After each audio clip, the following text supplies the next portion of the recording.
गुजरात के सौराष्ट्र की पवित्र धरती पर समय समय पर अनेक महान संतों और दिव्य आत्माओं ने जन्म लिया। लेकिन जब हम वीरपुर गांव का नाम सुनते हैं तो हमारी आंखों के सामने सबसे पहले जो तस्वीर उभर कर आती है वह है संत शिरोमणि श्री जलाराम बापा की। आज वीरपुर केवल एक गांव नहीं बल्कि लाखों श्रद्धालु के लिए आस्था, सेवा और श्रद्धा का एक जीवंत तीर्थ धाम है।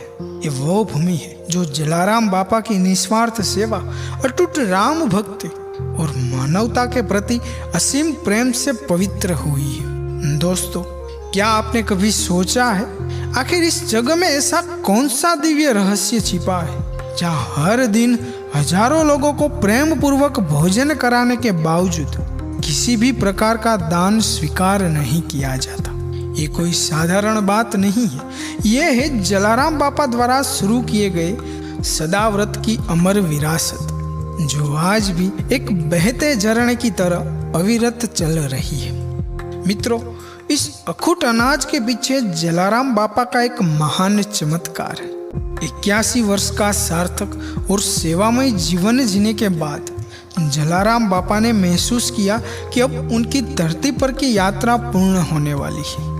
जैसे सूर्य अस्त होने से पहले अपनी सुनहरी आभा चारों ओर फैला देता है, वैसे ही बापा के मुख पर अलौकिक शांति और दिव्य तेज छाया हुआ था।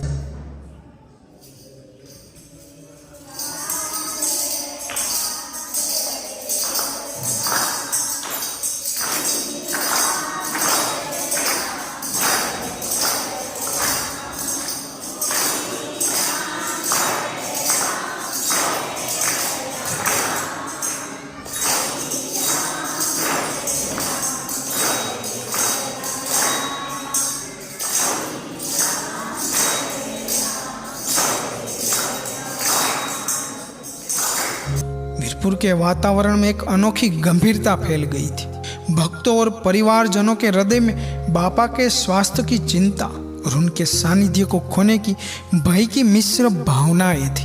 परंतु बापा स्वयं स्थितप्रज्ञ अवस्था में आने वाले महाप्रयाण के लिए संपूर्ण रूप से सज्ज थे। उन्होंने अपने उत्तराधिकारियों को सेवा और सदावत की इस अखंड ज्योत को कभी बुझने न देने का अंतिम उपदेश दिया। अंत विक्रम संवत 1937 की महाकृष्ण दशमी का वह दिन आया। सीताराम के पवित्र नाम का रटन करते करते उस महान आत्मा ने शांति पूर्वक अपना देह त्याग वैकुंठ गमन किया। यह एक आत्मा का स्वधाम गमन, एक महाप्रयाण था। जिस स्थान पर उनका अंतिम संस्कार किया गया वहां आज उनका समाधि स्थल भक्तों के लिए श्रद्धा का केंद्र है। बापा के देह त्याग का समाचार फैलते ही सारा वीरपुर शोक के सागर में डूब गया। मानो गांव का प्राण निकल गया हो, ऐसी शून्यता और उदासी छा गई। वीरपुर के आकाश में उस दिन मानो सूरज भी उदास था।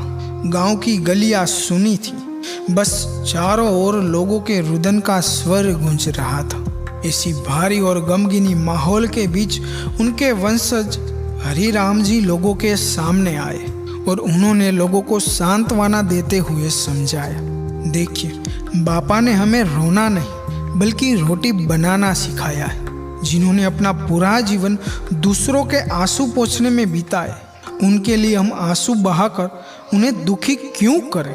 यदि सच्चे दिल से श्रद्धांजलि देनी है तो हम अन्न से देंगे, आंसू से नहीं। उन्होंने एक विराट भोजन समारोह, एक मेला या कारज आयोजित करने की घोषणा की। जैसे ही ये खबर फैली, सौराष्ट्र और गुजरात के कोने कोने से साधु संतों, भक्तों और तीर्थ यात्रालुओं का समूह वीरपुर की ओर उमट पड़े।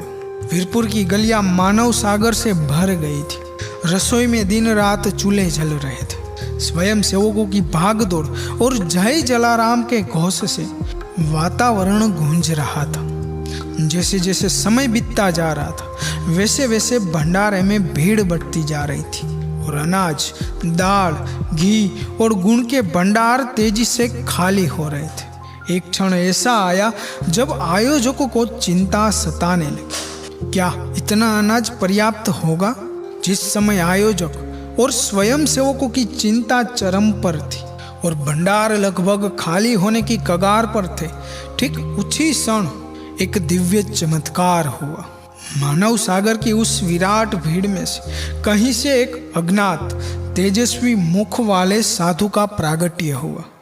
उन्होंने किसी से कुछ पूछा नहीं, किसी से बात तक नहीं की, मानो वे वर्षों से इस स्थान के कण कण से परिचित हो। वे भीड़ को चीरते हुए सीधे अनाज के भंडार गृह की ओर आगे बढ़े।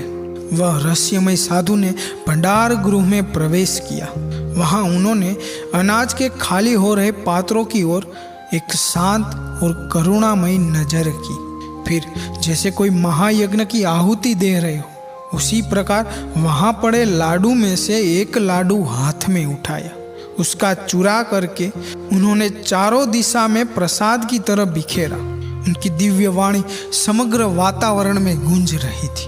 अखूट अखूट भंडार, अखूट अखूट भंडार, अखूट अखूट भंडार, अखूट अखूट भंडार, अखूट अखूट भंडार। पलक झपकते ही वह दिव्य साधु कहाँ अदृश्य हो गए, किसी को भी पता नहीं चला। जब स्वयं सेवक भंडार गुरु के अंदर गए तो उनकी आंखें आश्चर्य से फटी की फटी रह गई। जो पात्र और कटोरा क्षण भर पहले खाली थे, वे अब अनाज, दाल, घी और गुड़ से लबालब भरे हुए थे।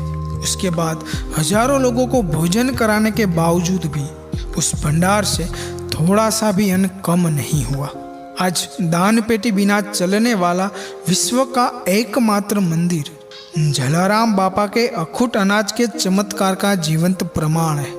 प्रतिदिन हजारों श्रद्धालु यहाँ जाति धर्म के भेदभाव बिना प्रेम पूर्वक भोजन प्रसाद ग्रहण करते हैं।